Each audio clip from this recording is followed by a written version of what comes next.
It's time to explore wrestling's past and potential future with your weekly dose of a segment we call What If? Only found here on the WWE Podcast.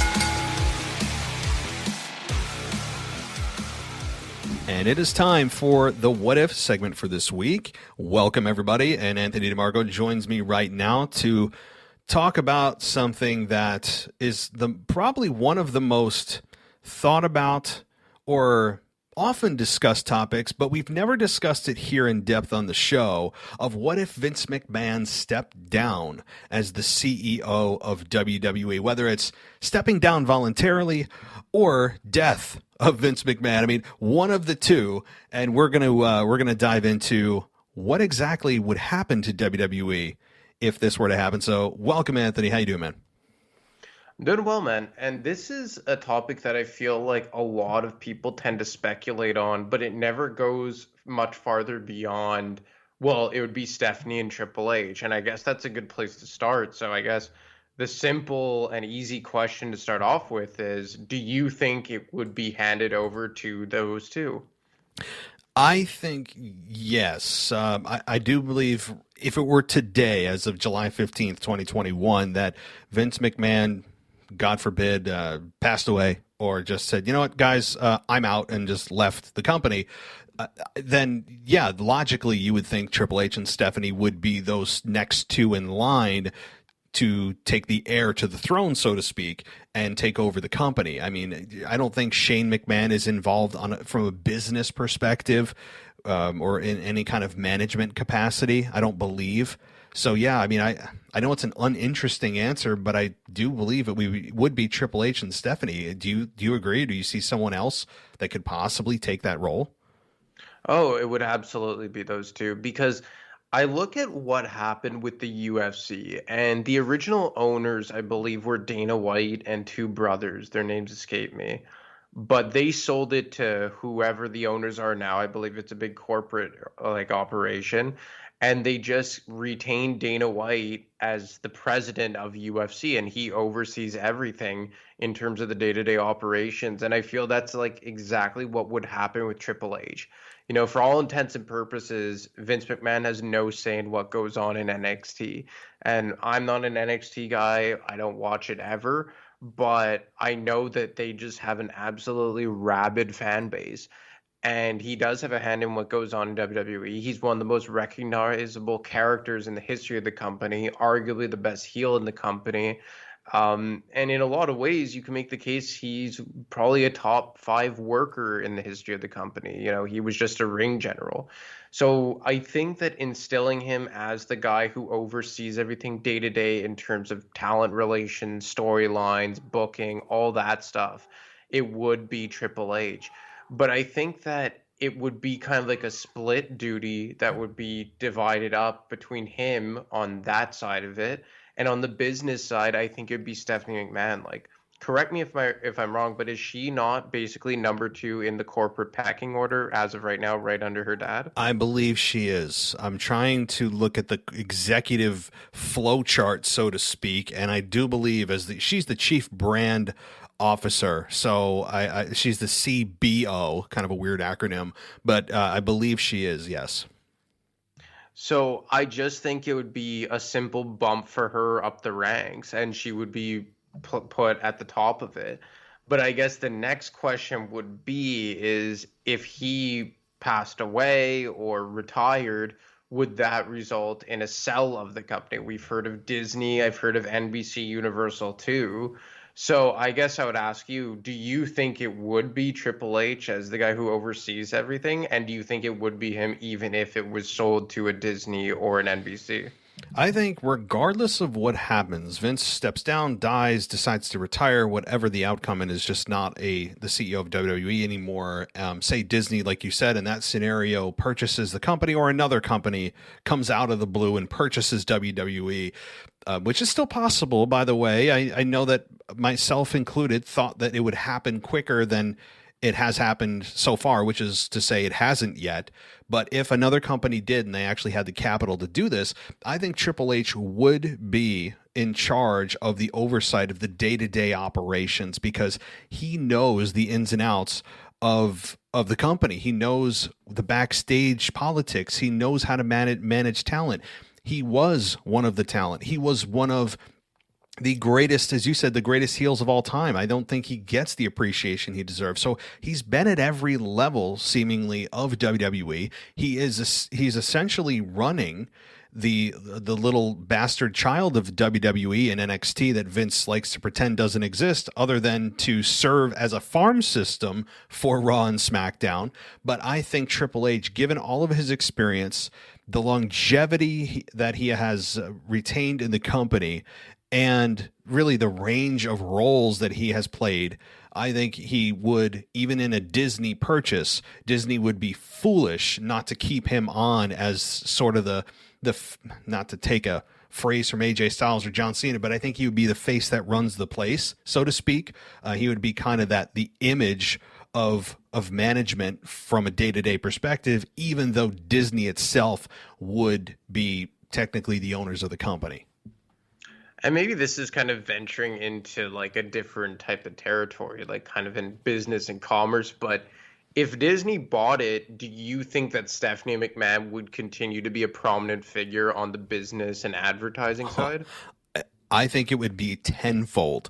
I mean, you think what she's doing right now is bad, with just only worrying about philanthropy. The philanthropy is the future of the life of corporations, and only worrying about the brand and her associations and partnerships with the Susan G. Komen Foundation, which actually has a lot of negative stories around it. Go do your research. It's not exactly a very pure company. If you don't believe me, go look. With the Connor's Cure, which I think all of us are like, you have to be basically just a terrible person not to support Connor's Cure. I mean, it's like, Jesus, like kids' cancer. The anti-bullying campaign among Be a Star, like all that stuff. If you think that is more than enough now, I mean, look out, because if you partner with a company like Disney, that is even more so about brand image and making sure that they are in a publicly accepted space, especially in today's society. Let's put it that way, without kind of touching on politics and Disney's affiliations and leanings in politics. I know people hate talking about politics on the show. We're not going to get into it, but it's going to be a factor if Stephanie's in that role. My point is, it's going to be tenfold of what Stephanie is doing from now. If Disney purchases it, she'll be in a magnified role, certainly as the chief brand operating officer or chief brand officer, whatever role that is. Yes, she's going to be just extremely prominent. And now, like, you think about something, or more specifically someone, about what his role would potentially be, and that's none other than her older brother, Shane McMahon. And as we know, he left the company from a business standpoint in 2009. I believe he was actually the executive vice president, if I'm not mistaken. And nowadays, he is a occasional recurring on-screen character, a very good one, I may add. Side note, he is probably my top 5 favorite wrestlers of all time, as crazy as that sounds. But that's neither here nor there. Excuse me. But now we've heard that he's been involved in booking, kind of the producer of some shows, obviously showed up with Raw Underground. So do you think that Shane McMahon's role would change or elevate at all? I think that if Vince leaves or passes away, whatever, and Shane remains and he decides to still be a part of the company, I believe that Shane would feel a little bit more pressure from maybe the stockholders, the shareholders, the general public, the general viewing audience, to kind of step up and take his father's role. Now, whether he wants to or not, and whether he succumbs to that pressure, is another question. But if push comes to shove, I do think Shane would be, or would want to make sure that the company his father built and made a worldwide phenomenon, that he would want to make sure that it continues to survive and thrive, and that he wouldn't just say, yeah, well, guys, sorry, I don't want to be involved in the business stuff. I don't believe Shane would do that, even though he has stepped back significantly from where he was in the mid 2000s into the late 2000s before he left to go to China, I believe, and start his own shoe company or something, or whatever the heck he did over in China. I do believe that he would step up in a bigger role. Now, what that bigger role would be, I don't know. I don't. You'd have to ask Shane McMahon, because we hear so little about him that it would be all speculation at this point.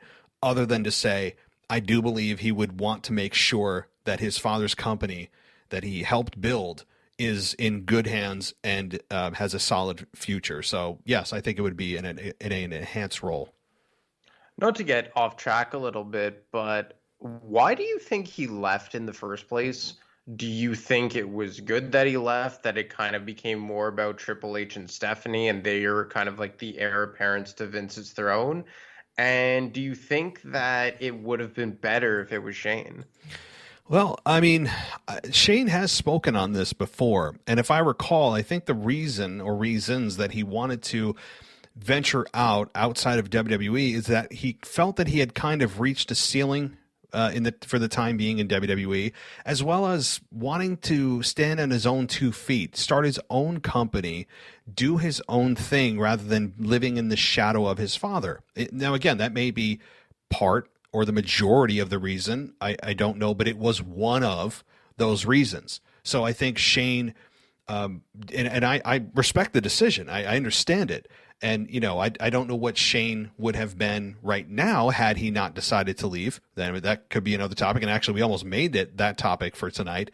But I don't know what Shane's career would be like right now if he decided to stay. But either way, I think that him coming back to the WWE was I think it was a good move for the company itself, because I think people like when McMahons are in charge, at least not maybe the fans, but I think Wall Street. When Wall Street sees McMahons are in charge, I think they they feel a little bit more secure. They feel a little bit more less like they feel less volatility in management moves and things like that. So I think Shane, I think Shane returning was a good thing, but him leaving apparently was due to just wanting to do his own damn thing, seeing what he could do, and feeling like he reached a limit in WWE. So now that we kind of covered Shane top to bottom, let's focus on who the guy in charge would be, and that would be Triple H, as we previously talked about. But could you see a scenario where Triple H kind of goes back to the old format, assuming they keep the brand split, which, given the network commitments of each respective side, you would have to assume they would continue to do so, unless eventually, let's say, Fox purchases Raw. But assuming all things being equal here, do you think you'd go back to the old format where you have one specific writing team for SmackDown and one specific writing team for Raw? Or do you think it would all just be meshed together as it is now, overseen by Bruce Pritchard? So here's where things get fun, right? Because now we've decided Vince is no longer there. We've assumed that Triple H and Stephanie are going to be at the helm, with hopefully Stephanie just staying out of creative and doing her brand sickening expansion around the world. Just being a philanthropist and just completely exposing the business for what it is.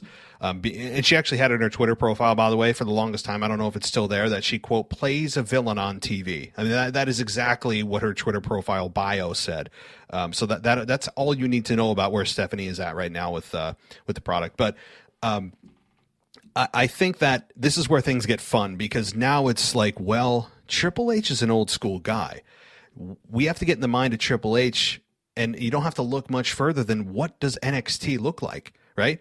Like, why do people love NXT? Well, people love NXT because it's easier to follow. It's a shorter show. You have an emphasis put more on wrestling, less on the entertainment-y crap, and it's a more believable product. And it's concise and simple to follow, like I said. So I think while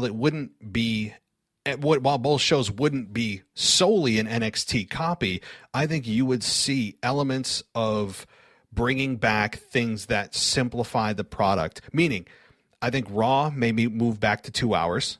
Now, Wall Street may not like that because that extra hour of ad revenue may go away. But in turn, I think you would see an increase in viewership because the product quality would increase because there's less time to fill. So eventually you would make up that revenue by increased ratings in a shorter period of time.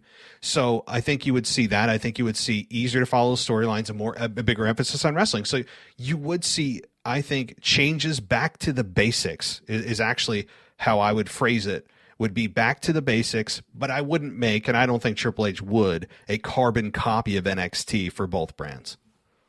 Could you see him bringing in some of his, for lack of a better term, boys like Shawn Michaels or maybe Kevin Nash to help him out in kind of the hierarchy behind the scenes? Well, I mean, he's already got Shawn Michaels working at the Performance Center. I'm not sure what Kevin Nash's role is other than kind of occasionally popping in and I'm sure seeing the boys or whatever. I don't think Kevin Nash is in any kind of role in WWE right now, maybe under a Legends contract or something. But as far as bringing in, quote, the boys and bringing in the clique, I think that he may offer one of those positions of maybe a head of creative or something like that to somebody he trusts and trusts fully. And I mean, I honestly would offer it to Scott Hall, who apparently, and I don't know this firsthand, but he has been labeled as one of the best minds in the business. Now, I don't know what physical state he's in, but I'm sure that if Triple H felt confident, maybe Scott Hall. You have, of course, Shawn Michaels. I would make it a requirement that Shawn grows back his hair. I mean, I would make that a absolute requirement, or you're fired. I don't care if he has to get a hair transplant. If you shave your head again, Shawn, you are fired. That would be number one on his contract. But he could. I don't think he would do it just to say, oh, it's the clique running the WWE. I think he would take a cliche, do what's best for business, and see who has the best mind for what position. That said, certainly if you have friends, you're a little bit biased by nature, he probably would offer it to any good friends he has that he feels could fill that position. It's only human nature. So we kind of talked about before the last question that Triple H is an old school guy and he'd probably start doing things a little bit differently. And I guess the thing that first jumps out into my mind is, like, I guess who would get a push that wouldn't have, let's say, under Vince McMahon? And like maybe a guy like Finn Balor, although he got a push and then ended up winding back in NXT under Triple H. We've heard people maybe like Kevin Owens prefer being an NXT guy. Do you think that there's any specific people on the roster as of today that would greatly benefit from Vince stepping away and Triple H now being in charge? I can name a few guys. Cesaro, Seth Rollins, Kevin Owens. I think those three guys wouldn't be, I was going to say a four-letter word, they wouldn't be screwed around with, I'll say it that way, like they kind of have been here and there, especially Cesaro, who, look, I understand the personality defects that he has, at least on camera, that he doesn't come across as bigger than life, and he's not, quote, a wrestling character, but he's exactly what his shirt says. He's a wrestling purist, and maybe that would be enough to get him over. I think Triple H, with his mind on the business being more focused on actual wrestling, not just spots, not just a gymnastics fest like we see with Ricochet and John Morrison. As athletic and awesome as those two guys are, perhaps that would go a little bit by the wayside for more balance to be brought to the equation, like chain wrestling. I think chain wrestling and grappling has been it's a lost art at this point. So perhaps, while not eliminating that type of style that Ricochet and John Morrison bring, perhaps you add a different style. It feels like everybody's wrestling the same kind of style right now, and I think that's not a good thing to differentiate the product or differentiate wrestlers. But those are a few guys right now that I think off the top of my head would benefit. And maybe Kevin Owens wouldn't go to NXT or want to, because if you have a guy like Triple H in charge, he would bring some of the elements that are attracting Kevin Owens to NXT and put him on SmackDown, put him on Raw, and maybe he wouldn't get transferred. But yeah, those are a few guys. Did you have any? I think Cesaro is the main one. I think we would see Finn Balor jump back up onto the main roster and probably get another run as a world champion. Like, it's crazy to think that the biggest belt in the company right now in a lot of ways is the Universal Championship, and he was the first ever Universal Champion this time 5 years ago, which is just crazy to think about. Yeah, that it's nuts, eh? It's absolutely crazy. And I mean, he was champ for a day, because he had to relinquish it the very next night on Monday Night Raw. Mm-hmm. So I think Finn Balor's a guy. And the next question I was going to ask you, and it's kind of a good segue, is like, do you think it would make it more likely for any previously departed guys to come back? Like, let's say the Revival jumps out at me, right? Because they were like billed as like the greatest tag team coming out of NXT, like an old school tag team, and they were just never used all that importantly on the main roster and have been very vocal about it since. Or let's say a guy like Aleister Black showing up on AEW. Do you think that we would maybe see more guys like the ones I just mentioned migrate back to WWE if they knew that the quote unquote old man was no longer in charge? Well, yeah, I think perhaps. I think that you would probably see some of that. I don't think it would be a mass exodus from AEW back to WWE because not everyone that was let go, you go, oh my God, what were they thinking? You know, there's a lot of them that we just don't talk about, that we don't say anything, and because we agree with their release. I mean, like some of these people are like, yeah, they probably deserved it, right? They weren't doing anything. You know, I'm trying to think of somebody that comes to mind. Tyler Breeze. I mean, like one of those people that if you're not doing anything with them, what are you doing? Just release them. But I don't think it would be Triple H going, oh man, we released all these guys, come on back, because perhaps they don't want to come back. It may not have been about Vince. It may have just been about the general culture. It may have been about what WWE did with them. That they are still have a sour taste in their mouth. While some of it may have been Vince, we can't say that all of it would have been Vince. So if you're going to ask me who I think would come back, or at least that Triple H would look at and go, hey, yeah, I think Vince was wrong releasing this person, that person, or this person. Maybe the Iconics. I think, maybe that's selfish of me to say because I think releasing the Iconics was just ridiculous. And it Or just splitting them. Yeah, I mean that there's the second level of sin there. I mean, splitting them and then releasing them was the most. Out of the last few years, and yeah, Braun Strowman may top that list of like what the hell are they doing? That is up there, maybe the number one for the women, even over Ruby Riott. And I know a lot of people are sad about that, and I am too. But the Iconics made no sense. But I think Triple H, what he would do is AEW a little bit more. Now I know he has his own company to run. But I think he would pay attention a little bit more to the indie scene, pay attention a little bit more to AEW and other promotions where Vince lived in Vince's bubble. Vince lives in WWE world. I don't think Vince knew what the hell or who the hell AJ Styles was when he debuted at the Rumble 5 years ago. I really don't believe it. And when he came out and got that reaction when he came out at number 2 and the place blew up, reports were that Vince McMahon was shocked at the reaction. He shouldn't be. And that tells you he doesn't pay attention outside of WWE, where I think Triple H would. Yeah, and that's another thing is like, and I guess this one kind of goes hand in hand with what wrestlers do you think would be pushed? I'm more curious as to what guys maybe wouldn't get pushes. Like, would Brock Lesnar still be Brock Lesnar if Triple H was in charge? Like, I would hope yes, because, you and I have talked about Brock so many times, but I think he is just an amazing draw.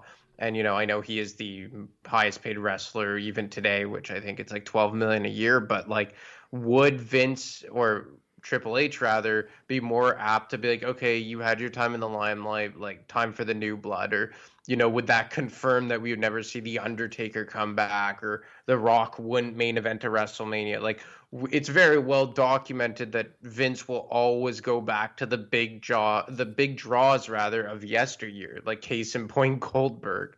And it's weird to think about maybe that wouldn't be the case under Triple H because he himself is one of those big draws, one of the biggest draws ever.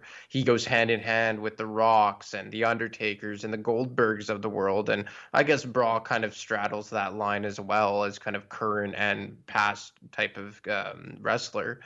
But do you think that we would kind of officially see the end of always going back to the stars of yesterday?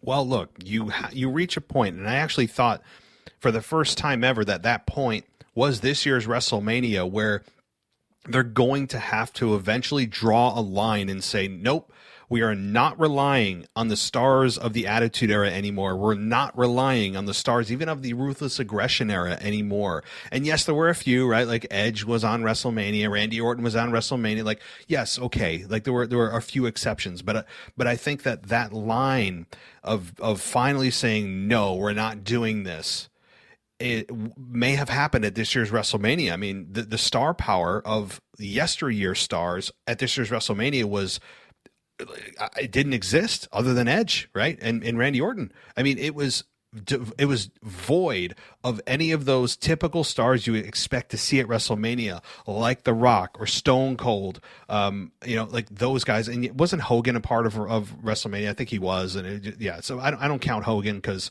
Hogan is a different animal, and I don't think anybody wants to see Hogan anymore. Same as Goldberg. But I think that line may have finally been drawn this past year. Now, whether that's because they did that voluntarily and said, guys, we need to move on and worry about the talent of tomorrow and not yesterday. Or they said, we tried to get Austin, we tried to get Rock, we tried to get, whoever, and they're not available. We tried, we were thinking about it, and they turned us down because they got this and that going on. So I don't know what it was, but yes, they need to. As much as I love seeing a stunner and some beard, poured on somebody, I think you're going to have to say, no, enough is enough. We are moving forward with the talent we have. That's not to say we can't bring back those legends occasionally, but they shouldn't be involved in storylines anymore. Unless they're coming back for that one big final match, which I think is off the table now, especially for Stone Cold, forget it. The Rock is rumored maybe for Roman Reigns, which in that case, it is that is an exception to this rule because of how well the story is playing with Roman and how perfectly set up it's ready-made for The Rock right now. But as a whole, the line needs to be drawn, and I think Triple H would draw that line much faster and be much more strict on that rule than Vince McMahon has been in years past. And it's crazy, right? Because you could make the case that, let's say, over the last 5 to 8 years, when we really started to see those types of guys like Rock, Undertaker, Goldberg, Triple H himself really start to get up there in age, I would make the case that Triple H was the one who always looked the best in the ring. Would you not agree? Oh, yeah, no question. I mean, Triple H... And I respect the hell out of that because Triple H, who is not an active in-ring consistent competitor anymore, who is more in boardroom meetings or Zoom meetings or whatever he's doing now and running the performance center and help training and helping hire and fire, all that stuff, he doesn't dedicate as much time as he did being at the gym, making sure he's eating right, all these things that are completely time-consuming when you're an active competitor, to do this, once a year? And Undertaker made a great point in his documentary series, The Last Ride, probably the best documentary series WWE has ever put together ever, if not the best, where he said it's actually harder to do one match a year than it is if you were on the road, say 100 days a year or whatever, because you don't do it all year and you have to get your body ready for that one match.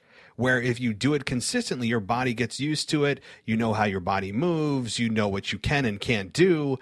Whereas you can't simulate a real match in front of 70,000 fans if you only do it once a year. And I absolutely get that. So I completely respect Triple H, who has, every time he, does come back for that one last match, which has happened about 8 times now, that he does keep himself in incredibly good shape. Yeah, and I think that's why this entire scenario would probably be better off. And it's so sad saying that, right? But thinking about Triple H being in charge makes you think of a better scenario because I think people just respect the hell out of him for all the reasons you just outlined. And like I just said, it's sad saying that because, I watched No Mercy 2003 like a couple hours before we recorded the show. And that was the culmination of the Vince McMahon versus Stephanie McMahon program where he actually had an I Quit match with her. And obviously, like, that was full-blown Vince McMahon heel character, but that's what he meant to the business. He was just a creative genius back then, and he just was a brilliant on-screen character. And to think that nowadays his presence maybe teeters more on the negative side is so sad to say. But I think it maybe even speaks more to how good of a reputation and how important Triple H has become in the WWE and the industry as a whole. So, I mean, I guess one of my final questions and I guess talking points to summarize this is, Do you think that WWE would be a better product with Triple H in charge? And do you think that's more to a testament of Triple H just being that good, or Vince McMahon just slipping over the past number of years? Both. I mean, even Vince McMahon, believe it or not, everyone, I mean, this is hard to believe, but even Vince McMahon will succumb to death at some point in this time, during space and time. As long as space and time exists and we're living in 3 dimensions, eventually death will come for Vince. And even before that, he will mentally decline. It's inevitable. We're seeing it with, I mean, our president, right? President Biden is, regardless of what side of the aisle you fall on, he is clearly at a very geriatric state. There's just no question about it. Same with Vince McMahon. Vince McMahon cannot avoid mental decline. It is going to happen with age. It's just science. And I think it's a combination of that and the fact that I think Triple H, who is younger, who understands the backstage politics, understands the process, understands how things work, has a lot of connections and respect, is also a little bit, has got his finger on the pulse a little bit better than Vince McMahon does. And I don't know how much pull that Triple H has backstage. It's all left to speculation. None of us are backstage. But yes, I think it overall would be a better product because I think Triple H has been handcuffed by the filter of Vince McMahon, the guy that gets the last say. We don't know the ideas that Triple H has put out there that Vince has said, nope, we're doing this. And it ends up not working. I mean, I think Triple H being an actual full-time legendary performer that Vince McMahon was not. I know that Vince had a great run as a heel, but he was never a real wrestler that had the qualifications that Triple H did, the run that Triple H did. He has that experience that guys in the office don't. Suits in the office that just come in from another company that think they know how to run this company. You don't, because Triple H has been at every level. I think it would be a better product.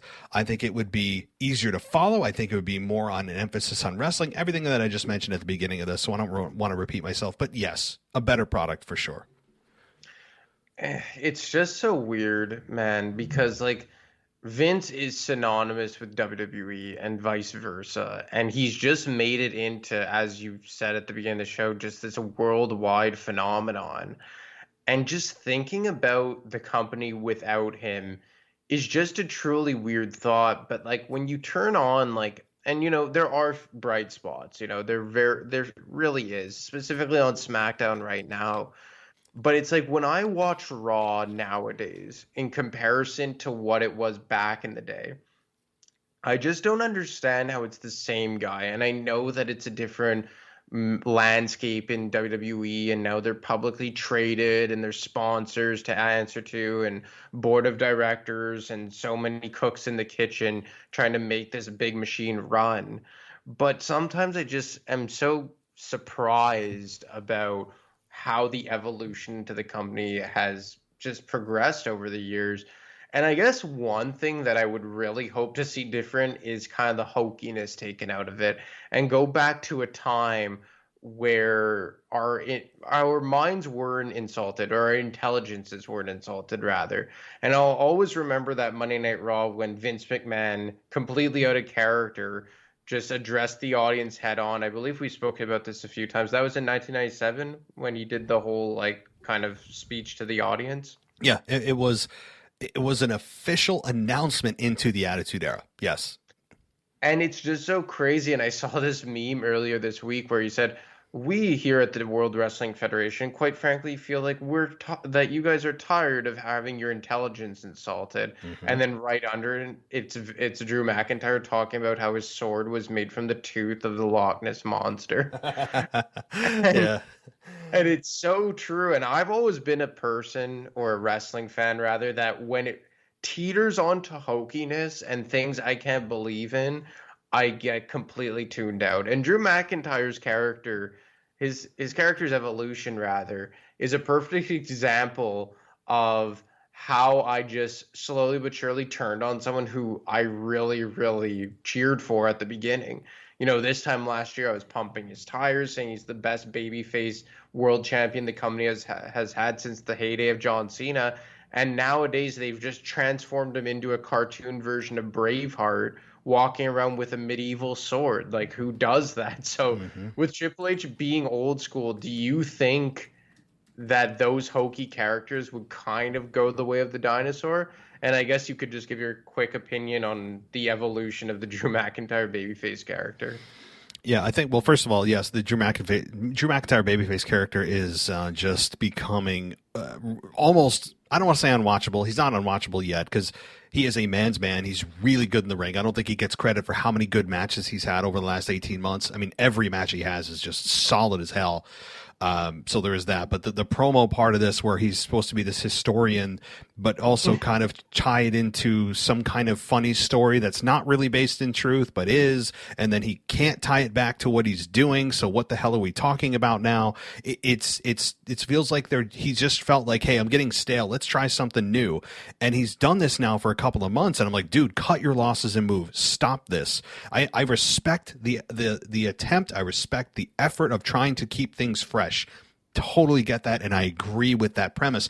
But when you sense something's not working, unless you're trying to turn him heel, stop it. I can't wait to see what the live audience does when he goes on one of these spiels about a war hero, or goes on about, a Loch Ness monster and what his sword is made out of, or whatever kind of crap that he's spewing out now. It's bad. I mean, you could also take a quote from The Dark Knight, one of the best movies of all time, in my opinion, where I think it was a Joker or somebody said that you either die a hero or you live long enough to become the villain. So maybe that was Batman himself. I don't know. But it's so true in this case, because the natural evolution of a babyface is eventually going to turn to a heel. I think that's you're either going to die a hero, or you live long enough to become the villain, because people won't love you forever. You evolve into the bad guy eventually, and you circle back. It just keeps going like a big wheel. And so yeah, I think that Drew McIntyre is on the downside right now, and I don't think he's going to get the reaction he would have had this happened a year ago. So there is that. But as far as the hokiness goes, yeah, I mean, that is so Vince McMahon, and it has his fingerprints all over it. No question about it. All these bad attempts at humor are all Vince McMahon. They're Vince McMahon. All the food fights and the bathroom humor and all that crap that they're trying to make. Like, I don't know. I don't even know the demographic. I don't know if who the hell they're trying to aim this at, but that would go away. I truly believe that, because I think Triple H is smart enough to recognize that this is just bad, right? Like Vince McMahon's sense of humor has always been childish, and it comes through on the product. Yeah, it's just so crazy sitting here for, well over half an hour and thinking about WWE, Jesus, easy enough for me to say, post Vince McMahon. But you have to think that as we close it out here, it's somewhere around the corner. So I guess our closing thoughts would be, do you think it's somewhere in the near future? Yeah, to close things out, I think near future, I guess, is a subjective thing. So I would say, I'll give you a time frame. Vince McMahon, hold on, I'm trying to think, how old is Vince McMahon? I'm gonna look this up. I want to say 76. 76. That sounds about right. Hold on. Wikipedia. What does Wikipedia say? He is 75. Okay, whatever. So he's 75, which would tell you that the really the end of his life average, I think, for a man is like the high 70s, low 80s. I mean, that's the average man. Vince McMahon is not the average man. So I think that in the next 10 years, I really would say in 10. I know that people are like, oh, it's going to be in the next couple of years. I don't think so. If Disney doesn't buy the company, they don't get bought out by anybody. I think Vince McMahon, by the time, in the next, how about this, the next 5 to 10 years, let's do that time frame, I think we will see a Vince McMahon-less WWE for the first time ever, and it's going to be the biggest news story, whether he, again, dies, steps down, gets bought out, whatever the scenario. In the next 5 to 10 years, I think this will happen. So how about that? I don't know if people consider that soon, but what about you? Yeah, I think that's very fair. I mean, he's not a normal guy, right? So I think that in 5 years from now, when he hits 80, I think we'll start to see him to fade off into the distance. Like, I mean, he's pretty much already a non-factor as far as on-screen stuff goes. But I mean, you have to think that at a certain point, like maybe he's not going to be on the road as much anymore. You know, he hasn't been doing it for what, 18 months now, and they're starting back up this Friday, which is just so awesome to think about. But I mean, or I guess by the time people will be listening to this, it'll be yesterday. But yeah, I think it's going to happen in the next 5 to 10, and I think it's going to be kind of like a gradual departure, nothing like cold turkey. Yeah, a guy like this, maybe he'll fade into the background as a consultant, or maybe he'll stay on in kind of an unofficial role in the background as some. He's not going to be a janitor, but he'll be kind of he won't be running the company, but he'll be around the company. I don't think he'll ever fully step away and he'll sit at home and watch TV while his daughter and son-in-law end up running the company. I don't think that's in him for this long that he's been doing it. I think certainly it'll be gradual and maybe not ever completely until he dies. But I think also for investors in the company, when you have a 80-some-year-old guy running the company, I think that people get a little nervous. Stockholders, shareholders get nervous about the mental stability of a man at that age. So there is also that, even if it's just for optics, to make sure that they aren't presenting a company that's run by a geriatric individual. Then yeah, you would want to kind of change of the guards, even if it's just for political reasons, or if it's just to make sure that people view the company as like a progressive moving forward company. You know, they're not being run by a senior citizen. So yeah. Yeah, it's just so funny. You know, everyone complains about the McMahons being on TV, and then every time you talk about them, it's just so much damn fun. And I think tonight was a lot of fun with a conversation that was centered around Vince McMahon and his direct family. No, definitely. This has been a blast. And, I don't think we talk about Vince McMahon often enough, other than in passing by saying, oh, this was bad creative because of Vince. That was bad creative because of Vince. And yeah, that is part of what he does, but I don't think we really look at the wider picture about what it's going to mean when Vince McMahon does leave. I don't think this is a what if. Really, this is probably a when segment, to be honest. So, yeah, this has been really fun talking about Vince McMahon for the first time in depth ever, I believe, and certainly next week will be just as fun. Yeah, man, really looking forward to it. All right, man. Take care. Have a good night. You too. All right.